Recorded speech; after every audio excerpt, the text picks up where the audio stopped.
Like the Tappet brothers, and we're broadcasting this week from the GMC Cyclone Wing here, high atop Car Talk Plaza. You get any responses to your petition drive? Well, we got all kinds of requests at the Dewey, Cheatham, and Howe department. What did I call it? Form letter department. Right. That's right. And I have thousands of copies made so that anyone who wants a copy of my letter, you can put your own name on it and make it look like it's your letter. Right, let them sue you instead. Preferably. No, Dewey, Cheatham, and Howe will back up all lawsuits from Bob Stempel and or General Motors and or whoever else. Doesn't make any difference. Doesn't make any difference. Have I got mail? Oh, I was just about to say, no. Why don't we go right to the phones? Well, look, actually, this is from Austie. Thought you might like this. Appeared in our paper today. Austie from Vestal, New York. This is I don't know what paper it was. The Sunspot. Charlotte, North Carolina. There's security in numbers for the wives of the Jones brothers. In 1983, Greg Jones married Donna Vestal. And in 1986, his brother Jeff married Donna Dunning. That left Chuck Jones, the third brother, who will marry Donna Carter this year. At home, if you say Donna, either nobody looks up or everybody looks up. At family dinners, if someone asks Donna to pass the salt, the three Donnas go on eating, assuming the request is from one of the other Donnas. The brothers try to exploit the situation. One of them will say, Donna, would you get me a drink? Figuring he has one chance in three, somebody will get up and do it. But they've got the wrong Donna, she said. We tell them to get up and get it themselves. Aha. The women are often introduced collectively. I'm Greg, this is Jeff, and those are the Donnas. The brother's mother, Mary Jones, said she and her husband, Gray, tried to avoid confusion by referring to their daughters-in-law as Donna 1, Donna 2, and Donna 3. Let's just use their hair color, maybe that would be easier. Hey, Blondie. Can we go into the phones? Yeah. 1-800-332-9287. Hello, you're on Car Talk. Hi there. Hi, who's this? This is Farrah Elliott. Farrah? Mm-hmm. As in Farrah Fawcett? It's not spelled that way, but you're really good on the pronunciation. Close enough. Okay. And where are you from? I'm from Arlington, Virginia. Yeah. Okay, what's up, Farrah? Well, what's up is my 72 VW squareback. Jeez. I thought we'd heard the last of these about 8 years ago. A That's 72? like a bad penny. Ooh. It breathes. It Yeah, does, it's huh? like a wart. You know, just when you think you've gotten rid of it, it comes back. You say that it's the greatest car in the world. It is like hell. It is, because the engine's in the back, so you get all that. So you get a station wagon plus trunk room in the front. Yeah, all right, well, I mean... it's all right. We can see that you've been deprived of driving a real car for so long that you've lost your perspective. No, I mean, you are right that in terms of the use of space, it was a rather interesting configuration. Right, because it cleverly concealed the fact that there was an engine, especially on hills. Right, you had a trunk in the back, a trunk in the front, no engine anywhere. Yeah. But the engine that you did have was a complete piece of junk. No, the engine wasn't bad. The rest of the car There was was. all but the things attached but to it. go ahead. Let us not discourage your enthusiasm here. Why should we Dampen editorialize your- like this? Yeah. Farrah was Who nice cares enough what to we call think? us. Doesn't matter what we think. What Why do did you call- think? Well, what I think is it's a wonderful car. I grew up in squarebacks. But the reason I'm calling you is because although it lives and breathes, right now it breathes hot air permanently. I've got perma-heat. Perma-heat. Oh, yeah. Well, we've had this problem with Volkswagens since the beginning of time. What's happened, finally, is that your heater cables have seized, or the flaps in the heater boxes have seized in the open position.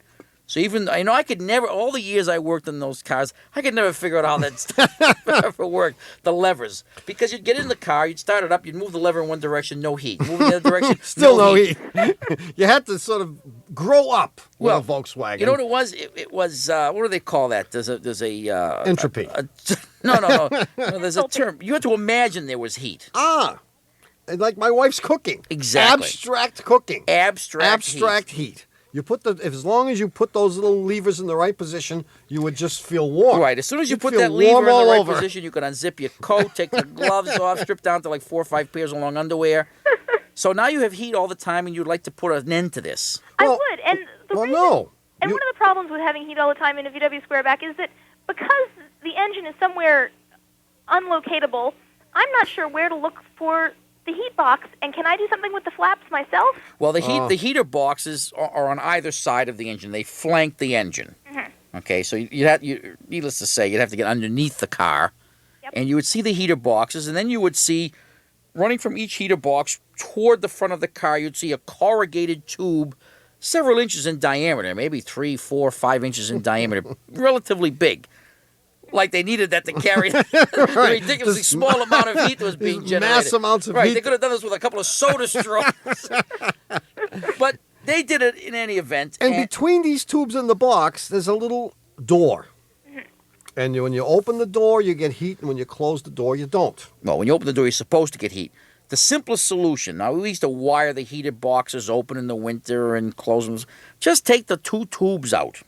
They come right out. They're like concertinas, so you can just push it. It'll come out from one end and yank it out, and take the 2 tubes and put them in the house. And when the weather turns cold and ugly, stick them back in again.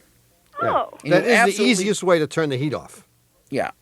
Because if you try to free up the doors, it'll take a case of WD-40, and it still won't work. Yeah, the cables are probably seized at this point. Right. Okay. You should just cut all that stuff off while you're under there. No, No, problem. don't do that. Thanks for your call, Farrah. Thanks a lot. All right, Bye. bye-bye. Good luck. Boy, just when you thought you'd heard the last of the Volkswagen calls, huh? Tanya, isn't it There's, amazing? there's always one lurking there somewhere. And there's always, of course, anyone who's driving it says he or she loves it. Of course. Why would you be driving around a 20-year-old piece of junk if you didn't love it? They call it experience deprivation. 1-800-332-9287. Hello, you're on Car Talk. Oh, hi, Click. Hi, Clack. Hello. Hi, how are you? Who's this? This is Beth in Denton, Texas. Hi, Beth. Hi, Beth. What's up? Well, I'm concerned about my transmission. Oh, I have a 1986 Buick LeSabre, and it's got about 51,000 miles on it, and it runs pretty well. But about 3 weeks ago, I took it in to have just the regular, oil change and everything, and I was watching the guy do it, and he was looking at the transmission fluid, and he said, it looks pretty dirty. Do you want me to go ahead and change this too? And I said, oh, why not? So while it was up there, I watched while he took down the pan, and then all of a sudden he whistled, and he said, holy cow, look at that, and he pointed to this blob sitting in the middle of the pan that holds the transmission fluid. mm-hmm. And I said, well, gosh, what is that? He said, I don't know. So he pulled it out and took it over to the sink, and he kind of prodded it with his finger, and he said, well, it's a magnet, and it's covered with metal shavings. Mm-hmm. Now, he wasn't able to tell me if this is anything bad or not. He said, you probably ought to take your car to a transmission place and have them look at it, just to make sure that, there isn't something seriously wrong with your transmission. So I thought I'd call you guys first. Yeah, good idea. The blob that ate the transmission.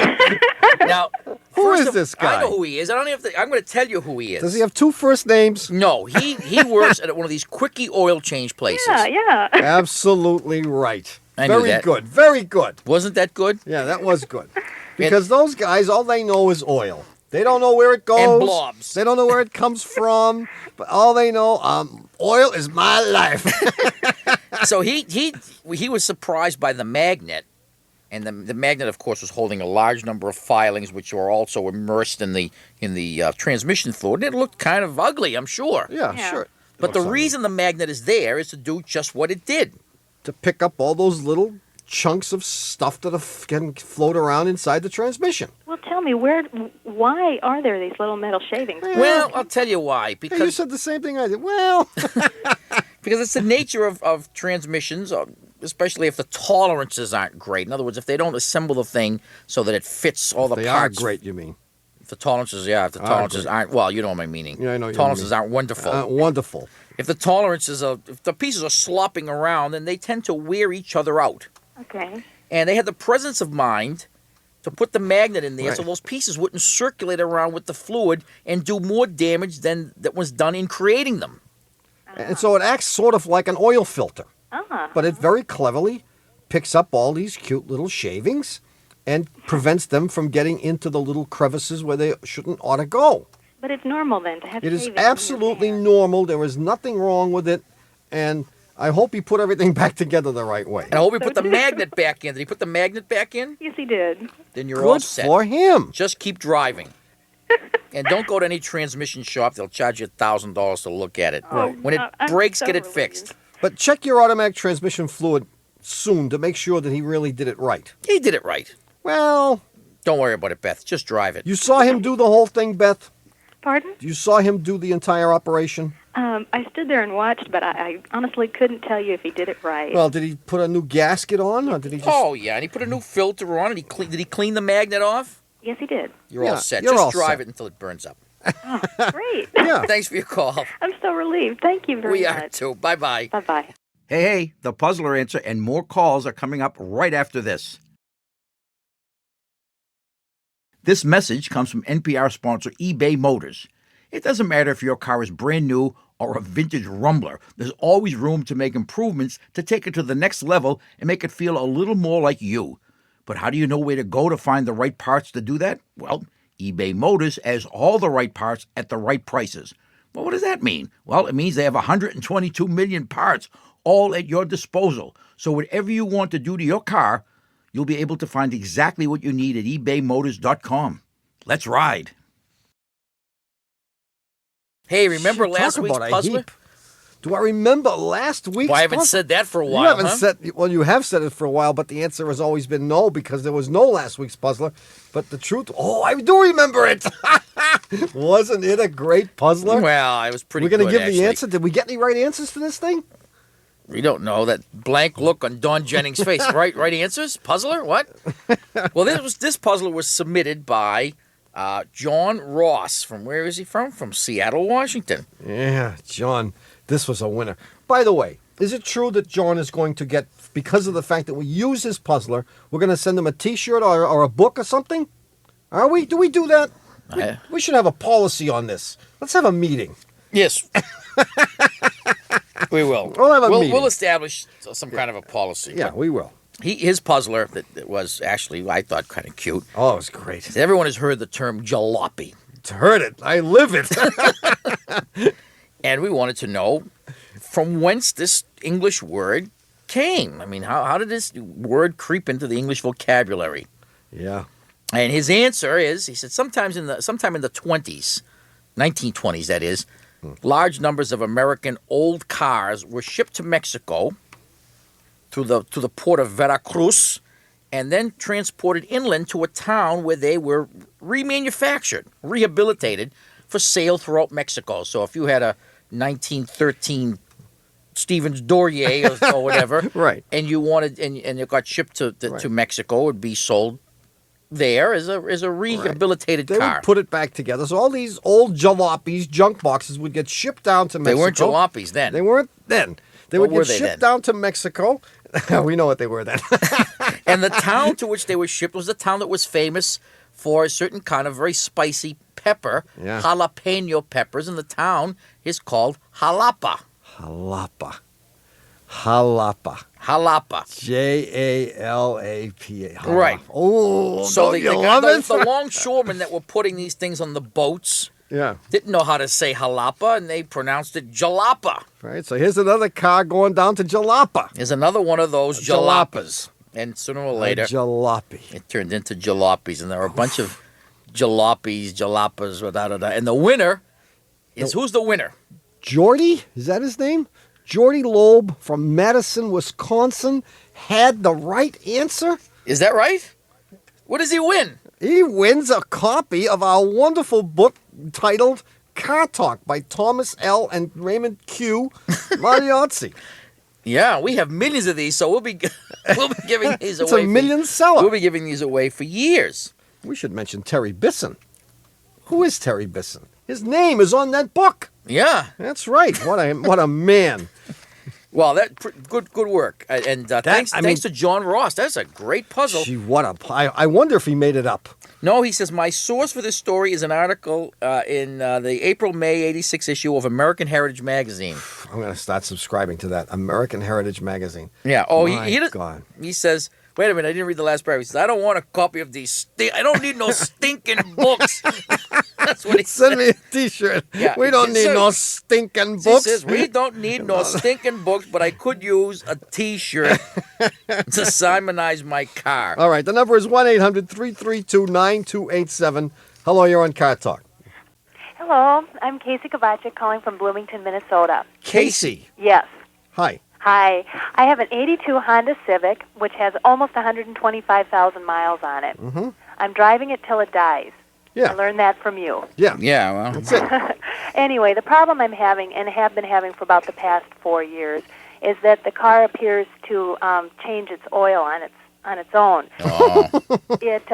blows the oil out into the engine area.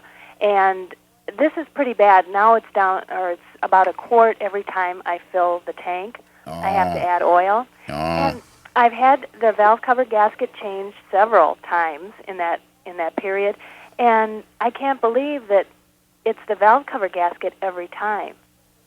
No, the reason the valve cover gasket is blowing is that the crankcase ventilation system probably can't handle all the blow-by. Oh. Okay? You may have some hoses that are plugged in the crankcase ventilation system. You've been taking this to your local gas station? Yeah, or friends.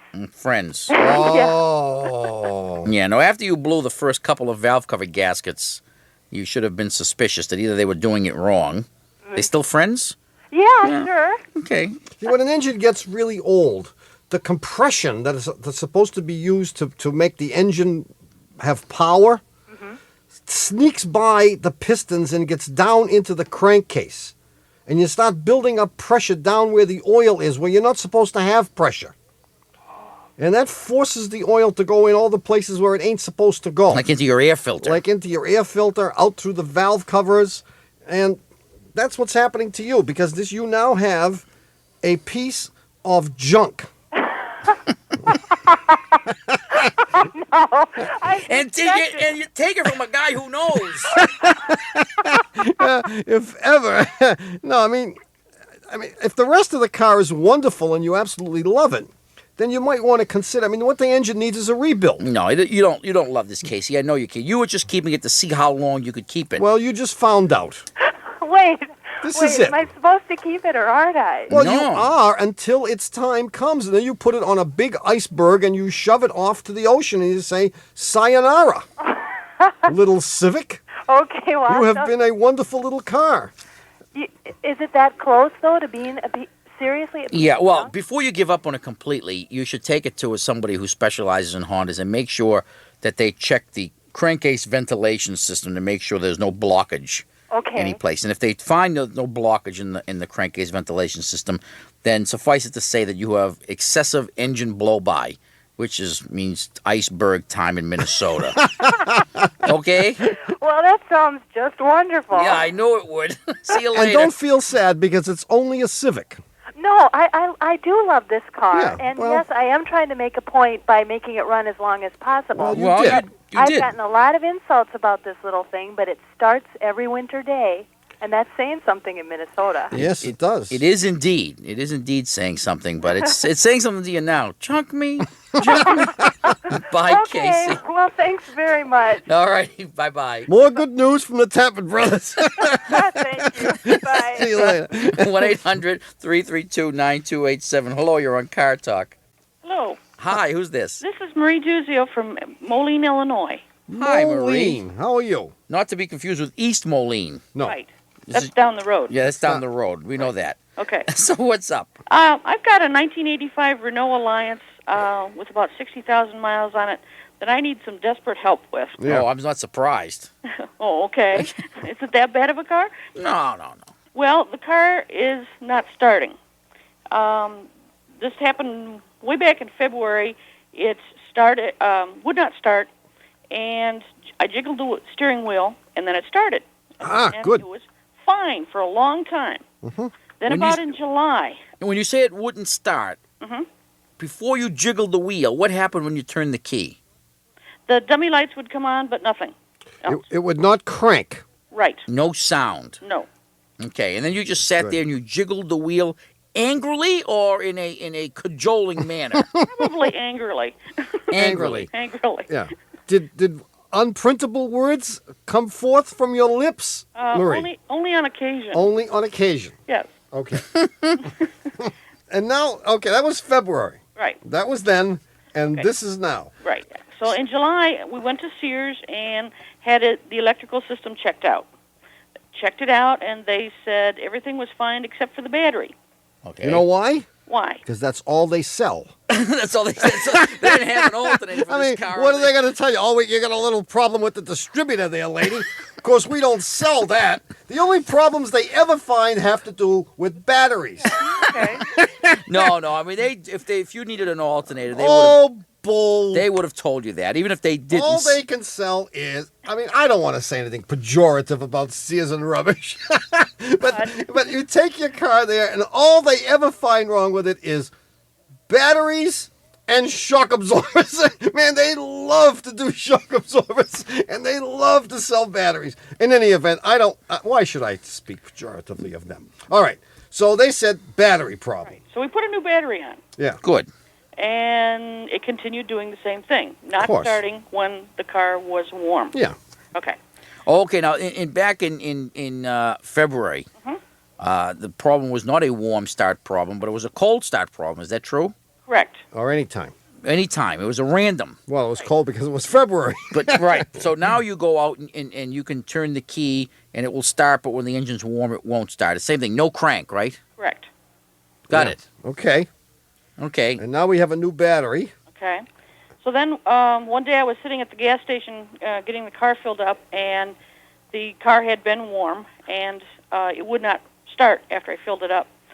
And the attendant, even after sitting there for an hour, it would not start. The attendant said, "Well, let me do something," and he took a screwdriver and Jumped the starter. the starter relay, Yeah. and it started Yeah. miraculously. Sure. Okay, and he told me that what was wrong with it was the starter relay was bad. So you bought one. Yeah, I bought one. That didn't fix That it didn't either. fix it, I'll bet. No, it didn't. Okay. Now, wait a minute. Now, is this an automatic transmission? Yes. Okay. I'm going to tell you what I think is wrong with it. Okay. I think you have a bad neutral safety switch. Oh, I've had one of those put on. Oh, jeez. All right. Sorry. All right. Well, that's good because that's not what I thought it was. Wait, during all this time, Marie, have you given up on the shaking of the steering wheel technique? And the expletives. Yeah, I mean, those. I've tried those again, and it still doesn't work. Ah, still doesn't work. No. All right. Well, you can go to method 4. And method 4 is to have your local automotive electrical shop wire in a push button starter for this thing so that you turn the key to the on position. You don't care now if it's the neutral safety switch or whatever. You press this button and the thing will crank. And what they'll do is they'll wire up this relay which you didn't need. They'll use it and they'll wire it so when you press the button it sends 12 volts to the solenoid and the thing cranks. Okay. And you turn the key on, it should start. Is an unelegant solution like this satisfactory? Hey, if I can get the car to start, I will. That will be the cheapest solution. It really will. Just tell them. What is this switch called again? The starter switch. Tell them, say, put a button on my dashboard that makes me start the car. They'll know what it means. Right. If they don't know how to do that, go to another shop until you find someone that knows how to do it. Find somebody old. Old? Yeah. Yeah. Somebody Okay. old will know how to do this. Okay. It's simple. Good luck, Marie. Sears Thank won't you. do it because they don't sell the switches. Yeah, probably not. Thanks for your call. See you Thank later. you. Bye-bye. Be sure to stick around for more calls and the new puzzler coming right up. This message comes from NPR sponsor CarMax and the Love Your Car Guarantee. Car buying can feel overwhelming, but it doesn't have to be that way. CarMax gives you the time you need to make the right choice. Take up to 24 hours for your test drive, and once you buy, enjoy a 30-day money-back guarantee up to 1,500 miles. Learn more and start shopping at CarMax.com. The new Love Your Car Guarantee from CarMax. Car buying reimagined. Brothers, and we're here to answer your questions about cars, car repair, animal husbandry, marital discord, and hey, you know what it's time for? Howdy doody time. It's time for the new Yes. puzzler. And do you have a new one? I do. Pray tell? I do. Yeah. I do. Hey, wait a minute. You haven't given the I do. address during this entire I first half will. of the show. I shall. You should. Here, this is a cute one. Yeah. Yeah, I like this. It's a mathematical puzzle. It's within everyone's. I like that. Last week we had words. This week we have numbers. And next week we're going to have What? automotives. Automotives. Yeah. How nice. And then maybe the week after we'll try to combine 2 or 3 of those Ooh, elements a mathematical automotive puzzler with words with in it. words. I'll use words to describe it, I'm sure. Okay. Okay, here's the puzzle, and I'll try to state it as succinctly as Mildred Stanger did. She's the one who submitted this puzzle. And Mildred, of course, is also. Did she write, "We don't want no stinking books. Send me a T-shirt." Jesus, she wants a fur coat. All right, Mildred, speak up. Okay, here we be. Yeah. 100 people attend a circus. Okay, so you have 100 people at the circus.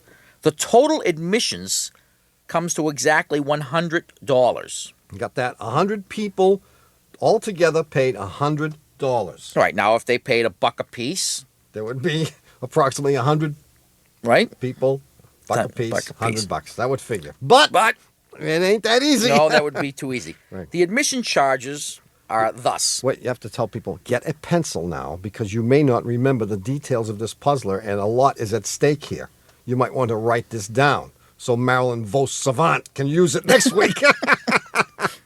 All right, so while you're getting your pencil, I'll repeat the stuff for the people that already have their pencils that wrote it down the first time. Right. 100 people attend a circus. Yeah. The total admissions come to exactly $100. Got it. Okay, so $100, 100 people. You said that already. The charges are $5 per man, $2 per woman, Sexist. 10 cents per child. Male or female child. Child. 10 cents. 10 cents. Did you say 10 cents? Yes, I said 10 cents. A dime. A Okay? dime. One thin dime. $5 a man, $2 a woman, 10 cents a child. What was the number of men, women, and children who attended? Ooh, now this may sound simple, but you'll soon find out that you have written down 3 equations and you have 7 unknowns. And that ain't going to work. No, you'll write down 2 equations, but you'll have 3 unknowns. Yeah. And that's going to be Wait, tough. don't give any hints. No, it's all right. You didn't get it. If you think you know the answer, staple it to the back of a $20 bill. Actually, with inflation as it is, we're going to go for a $30 bill. If you have any $30 bills, send them right along. And send all that to Puzzler Tower, Car Talk Plaza, WBUR, 630 Commonwealth Avenue, Our fair city? 02215. By the way, I've got confirmation from several people now that, yes, indeed, when you write the address, the way that the post office wants you to do it is you write the city, assuming you are going to say Boston. You write the city, no comma, followed by M-A, no period, and then the zip code. What if you don't write the city or the state? It will get there anyway, unless you write the zip code incorrectly, of course. Yeah. So that's, if you write 630... that's why they use this redundant Yes. feature, because Yeah. that's why they even bother. Why would they bother to put your name on the letter? Just put the address. Well, because like in the case of Chump Tower here, it could go to any one. We got thousands of employees here. Now we got Haven't million you- chumps, right? Haven't you walked around to see the staff we have here? Yes. There must be 800 people working here. It's incredible. Of course you have to put the name down. You're right. Chump Tower, Car Talk Plaza, WBUR, 630 Commonwealth Avenue, Our Fair City. 02215. how 1-800-332-9287. Hello, you're on Car Talk. Hello, Hi, Yeah. who's this? this is Joe, Joe, where you from? Cambridge, Mass. No. Kidding. Yeah, Cambridge, Mass. Jeez, Wow, not- Sonia, Hanny's tutu. So what's up, Joe? I have a 1988 Honda Civic. Bought it used last autumn, and it's got about 58,000 miles on it. I was recently in an accident. I rear-ended somebody and had to have some work done on the front end. Since I've had the car back, when I shift, it's a standard. When I shift, I get this weird kind of popping in the gear shift. I can feel it actually in the gear shift handle, and it's just like a creaking and a popping in the shift. It's almost as if I can feel it happening down where the handle's connecting up with the gears. And I took it back to the people who worked on it after the accident, and they put it up on the lift and looked at it and said, "Oh, the clutch looks fine. There's no problem." But since I've been driving the car, it becomes more pronounced with as time passes. Okay, now you say you feel the popping in the shift lever itself? It's sort of like at the end of it. I mean, I don't know how the thing works. Well, but I'm going to tell you how it works, but you got to tell. Let's start from square one. Yeah, You stopped at a light. You're not moving. yeah. You step on the clutch and you put the thing in first. Go ahead. Tell me what happens. When I lift up on the clutch and give it a little gas, I can feel the torque or the pressure on the gear shift handle, and there's a little popping or creaking in it. And again, it's most pronounced in the lower gears. If I'm going onto the highway, by the time I'm in fifth gear, I'm not noticing it. Okay. I got it. This was a pretty severe accident?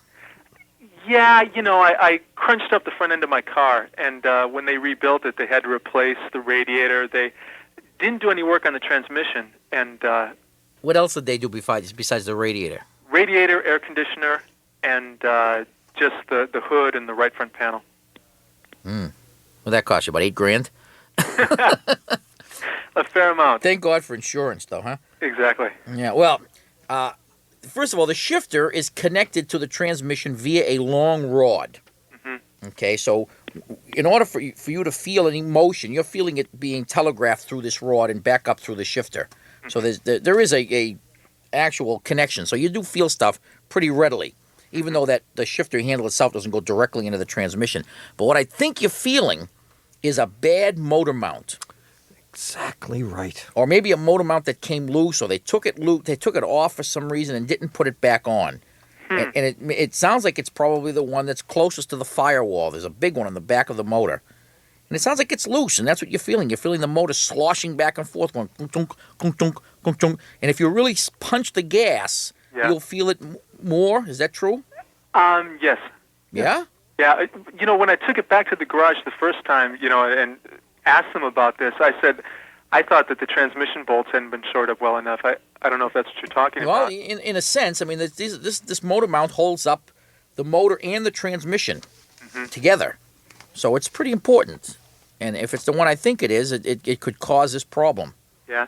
And this is something I would need to have attended to. I shouldn't. Yeah, and so you took this back to the body shop, right? Well, I took it back to the dealership where I bought the car, and I went back with the attitude that they'd be the best people to work on it. They in turn contracted it out to a body shop. After when I was picking the car up, they said, "Oh, we didn't do the work here. We sent it to someone else." Mm-hmm. Right. We farmed it out to famous Freddie. Right. Does it in the parking lot someplace or on the back. Yeah, doesn't that frost you? Exactly. Yeah, well. No, I'd be frosted. That frost my shorts. Yeah, I don't like that. Because you thought you were getting it done by a certified Honda mechanic. Who did the bill come from? Honda. Exactly. Right? Sure. Well, how much do they charge you an hour? Labor rate, $60 an hour. $60 an hour. How much do you think they paid this guy? $12.50. Probably got under the table. If you were going to get lousy work, you could have gone to this guy directly. Yeah, well, the thing that got me about it was that they didn't tell me about this until I was picking the car up. And then the only way I found out was when I asked them when my car would be ready. They said, "Call Freddie." Yeah, exactly. Yeah, he's out in the parking lot. He doesn't have a phone. I don't like that. I think this is probably something. No. I mean, that happens to some extent with most everything. I mean, if someone comes and has a valve job done, do you actually do the valves? No, you send it out to a shop. Now, if someone comes back and says, "How's my head doing?" You say, "Well, I don't know. You're going to talk to Sigmund Freud. You got to call Freddie." It's the same Freddie. No. This is just more because the entire job was being done by someone else. When we do a valve job, we remove the cylinder head from the car. We send it to a machine shop that has specialized equipment where they can test the cylinder head and machine it and do all the work that we can't do, and that's called assigning or subcontracting. Exactly, Okay? and that's what the Honda dealer did. They subcontracted the entire job. This is also known as farming it out. They farmed it out. I don't like this. It's just like a general contractor. You want to have a bathroom put in your house? Some guy comes to your house and But you says, know he's going to farm. I'll put in a bathroom. You never see him again. But you know he's going to farm it out. But this guy, Joe, didn't know he was getting farmed. You got farmed, Joe. I don't like it. Anyway, take it to a shop that does Hondas. Forget about taking it to the dealer. You don't want Freddie to look at it anymore because all he knows is Freddie knows fenders. So he put some new fenders on there, and he's done. If you came in with all 4 tires on, he considers it a major victory. So you want to take it someplace else. Yeah, actually, if you go back to the dealer and tell them, take a look at the motor mount, they will take it. They'll do it.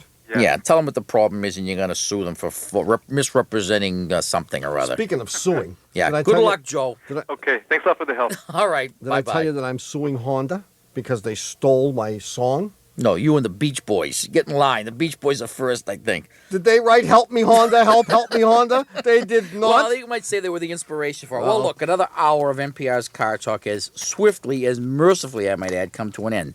Our producer is Doug Berman. Our assistant producer is Dawn Jennings. Yeah, Mr. Jennings to you. Our engineer is Jennifer Bugsy Loeb. Wait a minute, how did that get in there? Our technical advisor is John Sebastian Lawler. How did that get in there? Our dean of the Department of Automusicology is Ken Rogers. Our public opinion pollster is Paul Murky of Murky Research. Public Radio.